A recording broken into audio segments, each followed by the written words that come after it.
প্রিয় শিক্ষার্থীরা, বর্ণমালা আদর্শ উচ্চ বিদ্যালয় এবং কলেজের আজকে পঞ্চম শ্রেণীর গণিত অনলাইন ক্লাসে তোমাদেরকে স্বাগত। প্রিয় শিক্ষার্থীরা, আজকে ক্লাসে আমরা অনুশীলনী 7-এর ক অর্থাৎ এই অনুশীলনটা হচ্ছে গড় চ্যাপ্টারের অঙ্ক। এই গড় থেকে আমরা আজকে কিছু বেসিক ধারণা এবং 2টি যোগ্যতা ভিত্তিক প্রশ্নের সমাধান করব। তো শিক্ষার্থীরা খেয়াল করো, প্রথমে আমরা গড়টা কি জিনিস আমরা এই ধারণাটা নেওয়ার চেষ্টা করি।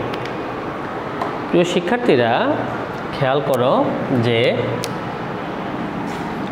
এখানে ধরো একটি বস্তু আছে যার ওজন হচ্ছে 5 কেজি।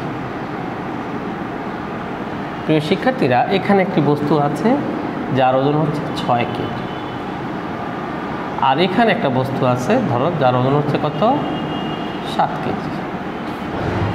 এখন গড় বলতে আমরা বুঝবো, প্রিয় শিক্ষার্থীরা, গড় বলতে আমরা বুঝবো এই যে 3টা বস্তু আলাদা আলাদা ওজন আছে।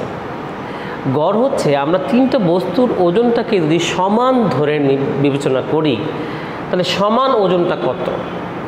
প্রিয় শিক্ষার্থীরা, সমান ওজনটা বের করা হয় এই 3টা ওজনই আমরা এখানে যোগ করব। এটা যোগ এটা যোগ এটা, অর্থাৎ এই যেখানে 5 কেজি আর এখানে কত 6 কেজি আর এখানে কত 7 কেজি। তাহলে 5 যোগ 6 11, 11-র সাথে কত হচ্ছে 18। এই 18কে যদি আমরা কয়টা 1 2 3 3টা বস্তু, আমি 18কে যদি 3 দিয়ে ভাগ দিই 3 কত 18, 6 কেজি। তাহলে এই গড় হচ্ছে, অর্থাৎ এই 3টার ওজন যদি আমি সমান বিবেচনা করি, সমান বিবেচনা করলে 3টার ওজন আসে কত 6 কেজি। তাহলে এখানে এই 6টা হচ্ছে গড়। তাহলে প্রিয় শিক্ষার্থীরা, আমরা এই সমষ্টি দেখো 3টার সমষ্টি হচ্ছে কত 18, সেখান থেকে আমরা গড় বের করলাম কত 6 কেজি। তার মানে সমষ্টি থেকে আমরা গড় এবং গড় থেকে আমরা সমষ্টি। প্রিয় শিক্ষার্থীরা, ঠিক তদ্রূপ আমরা উচ্চতার ক্ষেত্রে যদি আমি বলি যে 3 জন স্টুডেন্টের বা 4 জন স্টুডেন্টের উচ্চতা দেয়া আছে, ধরো 3 জন স্টুডেন্টের 3 জন শিক্ষার্থীর উচ্চতা যথাক্রমে 140 সেন্টিমিটার, তারপর হচ্ছে 150 সেন্টিমিটার আর ধরো 160 সেন্টিমিটার। তাহলে প্রিয় শিক্ষার্থীরা, এখানে 3 জন শিক্ষার্থীর উচ্চতা, একজন 40 সেন্টিমিটার, 150 সেন্টিমিটার, 160 সেন্টিমিটার।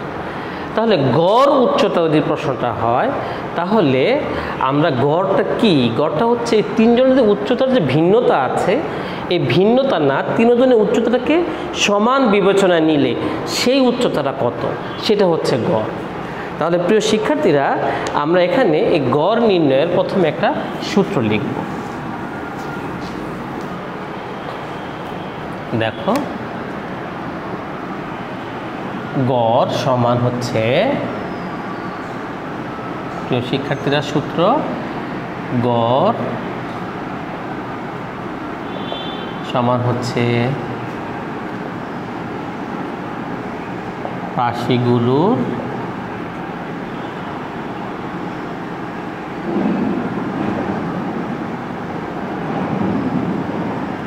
সমষ্টি আর হচ্ছে রাশিগুলোর সংখ্যা। প্রিয় শিক্ষার্থীরা, গড় সমান হচ্ছে কি রাশিগুলোর সমষ্টি, রাশি ভাগ ভাগ রাশিগুলোর সংখ্যা। এখন এখান থেকে আমরা এই রাশিগুলোর সমষ্টি, এই সমষ্টির সূত্রটা বের করতে পারি। দেখো, আরেকটা সূত্র হচ্ছে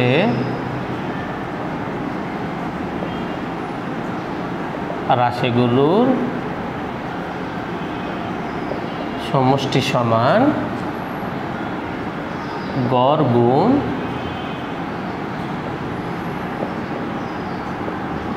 রাশিগুলোর সংখ্যা।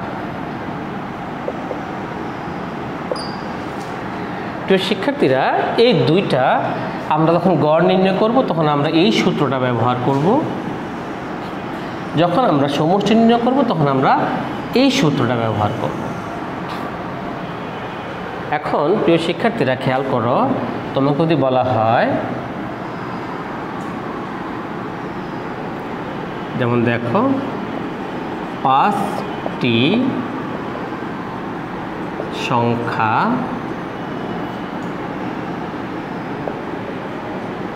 যথাক্রমে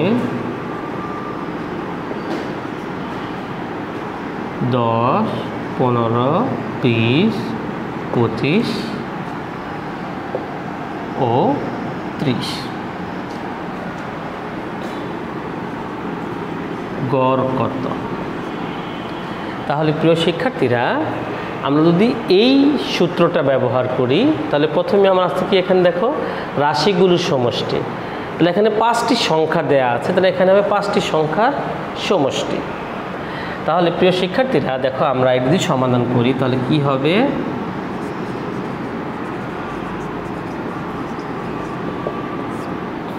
আমরা লিখব দেখো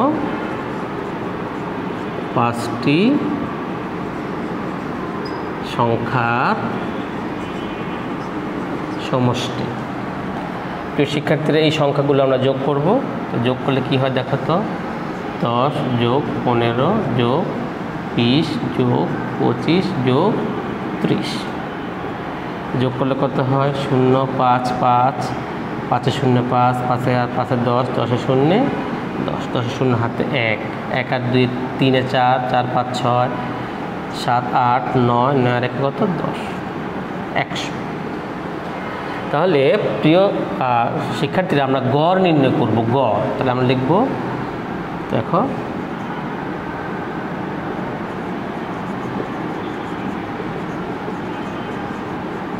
আমরা জানি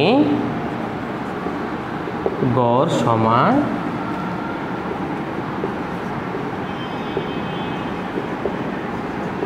রাশিগুলো সমষ্টি, আর এখানে নিচে হচ্ছে রাশিগুলো সংখ্যা। তাহলে প্রিয় শিক্ষার্থীরা দেখো, 5টি সংখ্যার সমষ্টি, দ্যাট মিনস রাশিগুলোর সমষ্টি কত পেলাম আমরা, 100। আর রাশিগুলোর সংখ্যা পেলাম কত, দেখো 5টি বলে দেওয়া আছে, 5টি, 5। তাহলে এই 5 দিয়ে 100কে ভাগ করলে হয় 20। তাহলে আমাকে প্রশ্ন করেছিল গড় কত, তাহলে গড় কত, 20। আমরা লিখব সুতরাং নির্ণেয় গড় 20। এবার প্রিয় শিক্ষার্থীরা, আমরা এই গড়ের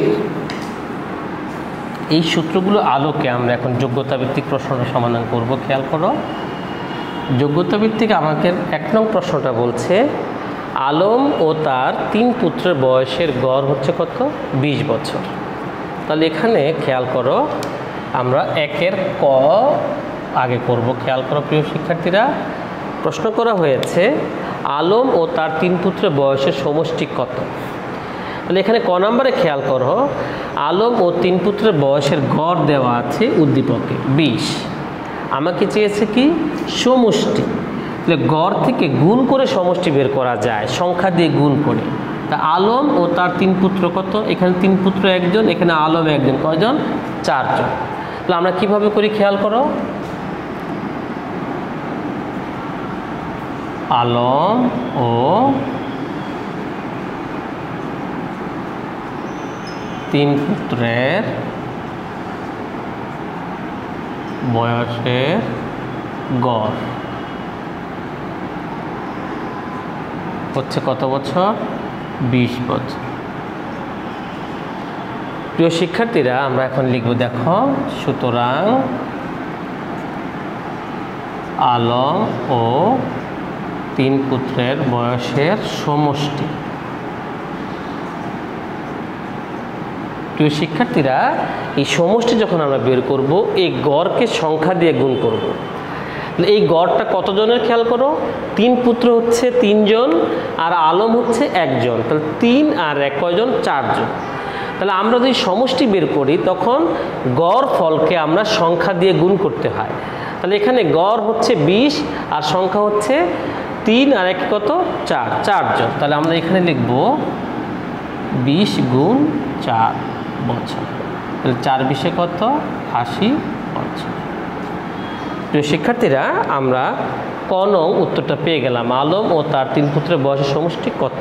কত 80 বছর। তাহলে ক নম্বরের উত্তর হবে 80 বছর। এবার প্রিয় শিক্ষার্থীরা, খ নাম্বারটা খেয়াল করো, বলছে 3 পুত্রের মোট বয়স কত। তাহলে আমরা এদিকে দেখি কতে আমরা পাচ্ছি, খেয়াল করো, আলম ও তার 3 পুত্রের বয়সের সমষ্টি কত 80 বছর। আর পৃথকভাবে আলমের বয়স কত 40 বছর। তাহলে দেখো প্রিয় শিক্ষার্থীরা কীভাবে করছি। খ, তাহলে আমরা লিখি ক হতে পায়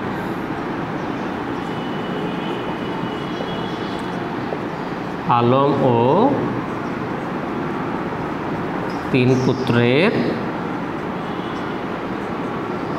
বয়সের সমষ্টি 80 বছর। প্রিয় শিক্ষার্থীরা, শুধু আলমের বয়স কত 40 বছর। তাহলে দেখো আমরা লিখব এখানে আলমের বয়স কত বছর 40 বছর। বিয়োগের সুবিধার্থে এখানে আমরা লিখছি। প্রিয় শিক্ষার্থীরা, আমাকে প্রশ্ন করা হয়েছে 3 পুত্রের বয়সের সমষ্টি কত। তাহলে আলম ও 3 পুত্রের বয়সের সমষ্টি 80। এখান থেকে যদি আমরা শুধু আলমের বয়সটা বাদ দিয়ে দিই, তাহলে কার বয়স পাবো 3 পুত্রের বয়স পাবো। তাহলে আমরা এখানে লিখবো, দেখো প্রিয় শিক্ষার্থীরা, ব্রেকেট দিয়ে বিয়োগ করি। বিয়োগ করলে আলম আলম এটা বিয়োগ হয়ে যাবে, আর এখানে আমরা একটা বিয়োগ চিহ্ন দিই। তাহলে এখানে থাকবে 3 পুত্র। তাহলে আমরা লিখব 3 পুত্রের বয়সের সমষ্টি। এই 80 থেকে 40 বিয়োগ করলে হবে 40 বছর। তাহলে প্রিয় শিক্ষার্থীরা, আমরা খ নং পেয়ে গেলাম 3 পুত্রের মোট বয়স কত, অর্থাৎ 3 পুত্রের বয়সের সমষ্টি আর মোট বয়স একই কথা। তাহলে উত্তর আমরা পেলাম কত 40 বছর। এবার খেয়াল করো প্রিয় শিক্ষার্থীরা, যে গ নং প্রশ্নে বলা হয়েছে মা ও 3 পুত্রের বয়সের গড় 18 বছর। প্রিয় শিক্ষার্থীরা, এখানে ভুল তোলা হয়েছিল, গড় 18 বছর হলে মার বয়স কত। তাহলে এখানেও খেয়াল করো, মা ও 3 পুত্রের বয়স গড় দেওয়া আছে। এই গড় দেওয়া থাকলে আমরা সমষ্টি বের করতে পারবো। তাহলে আমরা সেই কাজটাই এখন করব প্রিয় শিক্ষার্থীরা।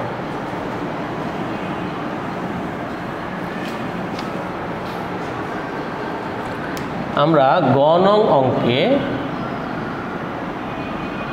আমরা লিখব মা ও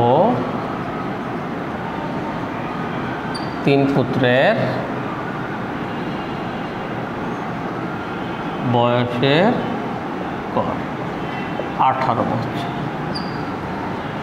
তাহলে প্রিয় শিক্ষার্থীরা, যেহেতু বয়সের গড় দেওয়া আছে, এখান থেকে আমরা মোট বয়স বা বয়সের সমষ্টি বের করতে পারি। তাহলে আমরা লিখব কি, দেখো, সুতরাং মা ও 3 পুত্রের বয়সের সমষ্টি। প্রিয় শিক্ষার্থীরা, যখন আমাদের গড় থাকবে, আমরা সমষ্টি বের করার সময় গুণ করব সংখ্যা দিয়ে।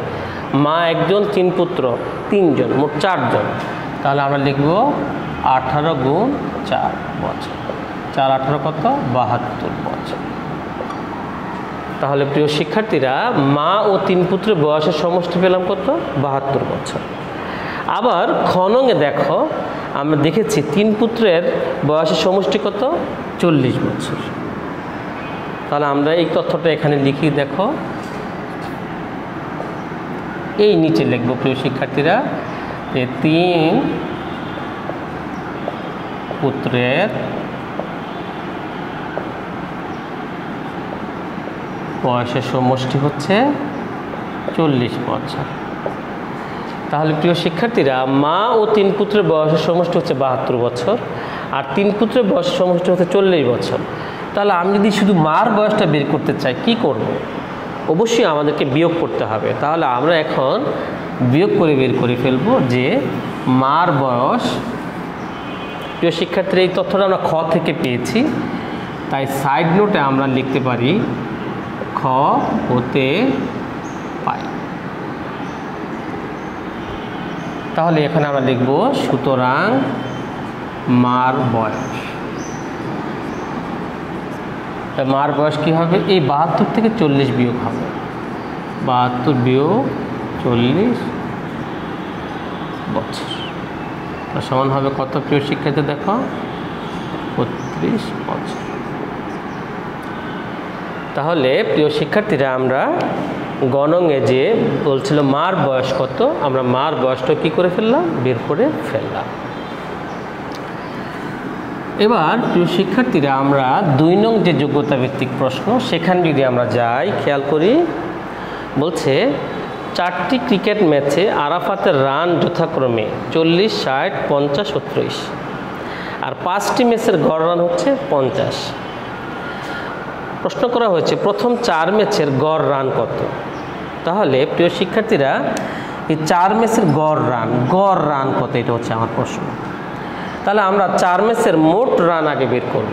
তাহলে 4টা ম্যাচের একটা রান 40, একটা 60, একটা 50, একটা 30। তাহলে আমরা এখন লিখব, দেখো ক 2 ক। আমরা লিখব প্রথম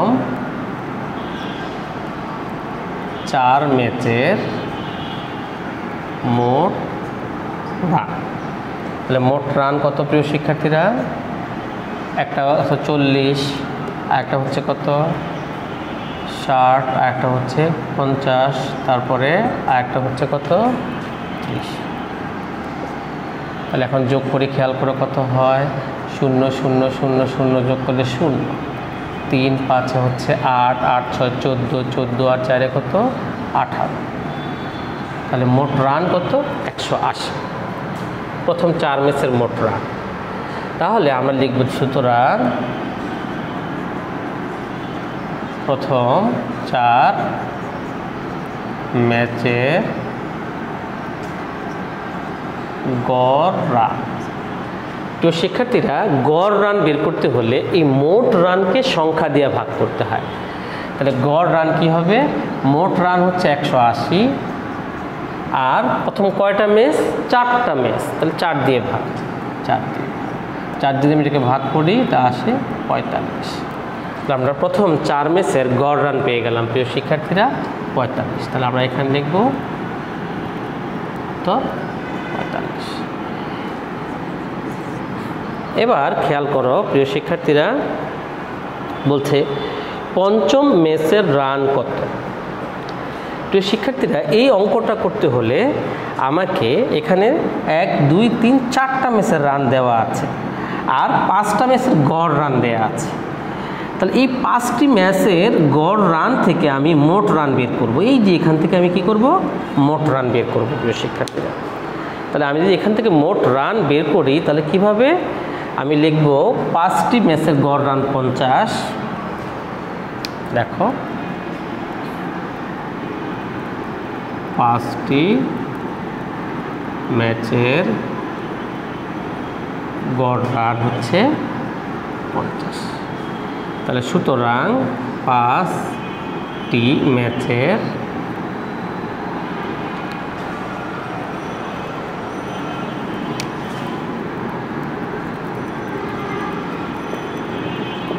মোট রান।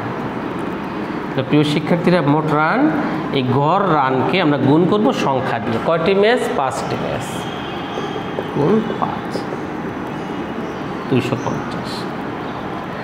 এখন খেয়াল করো প্রিয় শিক্ষার্থীরা, আমরা এই ক থেকে পেয়েছি প্রথম 4 ম্যাচের মোট রান কত? 180। তাহলে আমরা লিখব, দেখো প্রথম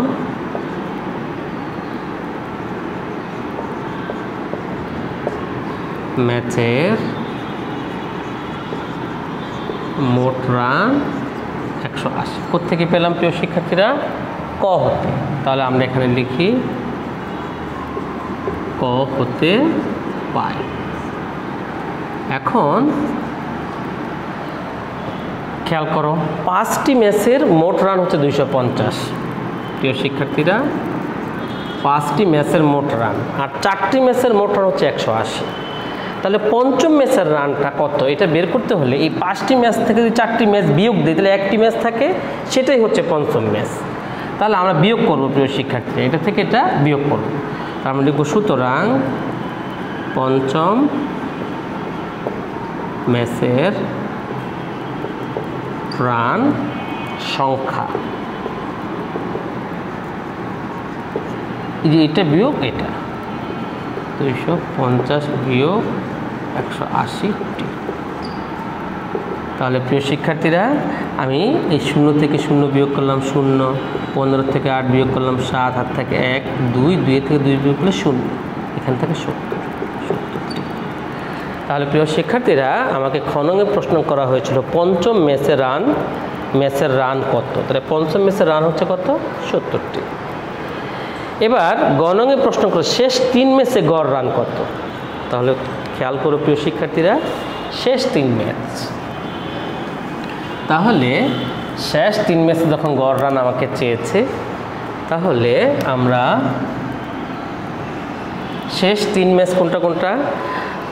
প্রথম, দ্বিতীয়, তৃতীয়, চতুর্থ আর পঞ্চম ম্যাচে কত? 70। শেষ 3 ম্যাচের মোট রান কত হবে খেয়াল করো, 50, 30 আর 1 যোগ হবে কত? 70। তাহলে আমরা লিখব, খেয়াল করো প্রিয় শিক্ষার্থীরা, শেষ 3 ম্যাচের মোট রান। প্রিয় শিক্ষার্থীরা, এটা হচ্ছে তৃতীয়, চতুর্থ। তাহলে তৃতীয় ম্যাচ হচ্ছে 50, চতুর্থতে 30 আর পঞ্চমে হচ্ছে কত? 70। তাহলে 70 আর 30-এ 100, 150। তাহলে প্রিয় শিক্ষার্থীরা, আমরা লিখব সুতরাং শেষ 3 ম্যাচের গড় রান। প্রিয় শিক্ষার্থীরা, এই মোট রানকে সংখ্যা দিয়ে ভাগ হবে। সংখ্যা হচ্ছে কত? এখানে 3 ম্যাচ, 3। তাহলে 150 ভাগ 3 সমান হচ্ছে কত? 50। তাহলে প্রিয় শিক্ষার্থীরা, শেষ 3 ম্যাচের গড় রান কত আমরা পেয়ে গেলাম। তাহলে প্রিয় শিক্ষার্থীরা, আমাদের উত্তর হবে 50। তাহলে প্রিয় শিক্ষার্থীরা, আজকের ক্লাসে আমরা 2টি যোগ্যতা ভিত্তিক প্রশ্ন সমাধান করলাম। সামনের ক্লাসে আমরা কিছু যোগ্যতা ভিত্তিক প্রশ্ন সমাধান করব এবং এই প্রশ্নগুলোর আলোকেই তোমাদের সামনে যে পরীক্ষা আছে সেই পরীক্ষাই থাকবে। তোমরা আমাদের শ্রেণী অনুযায়ী একটু প্রস্তুতি নেবে, তাহলে পরীক্ষাটা ভালো হবে। আজ আর এই নয়, সবাই ভালো থাকো, সুস্থ থাকো, সবাইকে ধন্যবাদ।